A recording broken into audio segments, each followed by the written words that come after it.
शेवगाव तालुक्याच्या बालम टाकळी येथील पार्थ पब्लिक स्कूलचे संस्थापक भरत देशमुख व प्राचार्या सारिका देशमुख यांनी विद्यार्थ्यांचे उज्ज्वल भविष्य घडविण्यासाठी रोबोटिक्स लॅबची उभारणी केली असून गट विकास अधिकारी सोनल शाह यांच्या हस्ते उद्घाटन करण्यात आले। यावेळी शिक्षकांनी रोबोटिक्स तंत्रज्ञानाची माहिती देऊन प्रात्यक्षिके करून दाखविली।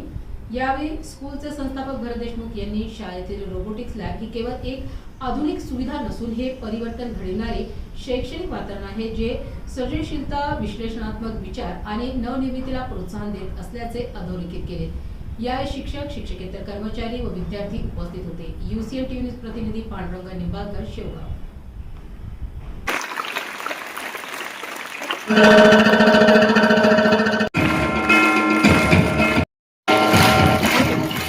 मुलांपर्यंत पोहोचायचं आजच्या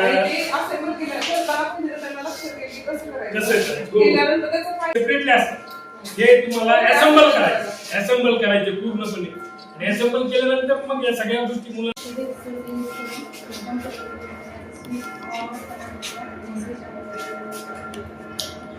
होत आहेत। रोबोटिक सर्जरी होत आहे पण सुरू झाले।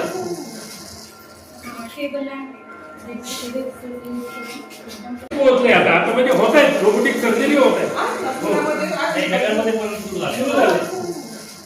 कशा पद्धतीने होत आहे ते प्रिपरेशन सरांनी मॅमनी जसं सांगितलं की खूप कॉस्टली प्रोजेक्ट आहे, मला त्याची पूर्णपणे कल्पना आहे। मी स्वतः एक कम्प्युटर इंजिनियर आहे, तर मला माहिती आहे की ह्या सगळ्या प्रोजेक्टसाठी खूप मोठी इन्व्हेस्टमेंट लागते आणि पण ते असं आहे की ज्यांच्याकडे दूरदृष्टी असते तर ते आधी भविष्यामध्ये आपल्याकडे चांगले, आता जसं म्हणाले सर की चांगले सायंटिस्ट घडावेत, चांगले इंजिनियर्स घडतील, अजून काही चांगले अधिकारी घडतील, त्यासाठी जी केलेली ही जी गुंतवणूक आहे तर ती भविष्य चांगलं व्हावं, तुमच्या सर्वांचं भविष्य उज्ज्वल व्हावं यासाठी केलेली गुंतवणूक आहे। तर त्याबद्दल त्यांचे खूप खूप अभिनंदन की त्यांनी इतकी चांगली दूरदृष्टी ठेवली। जे शिक्षक आहेत तर त्या शिक्षकांसाठी पण आता एक चांगलं इनोव्हेटिव्ह ही गोष्ट असणार आहे की मुलांना जर AI शिकवायचं आहे, रोबोटिक्स शिकवायचं तर त्यांच्यासाठी पण रोजचे चॅलेंजेस वेगळे असणार आहे।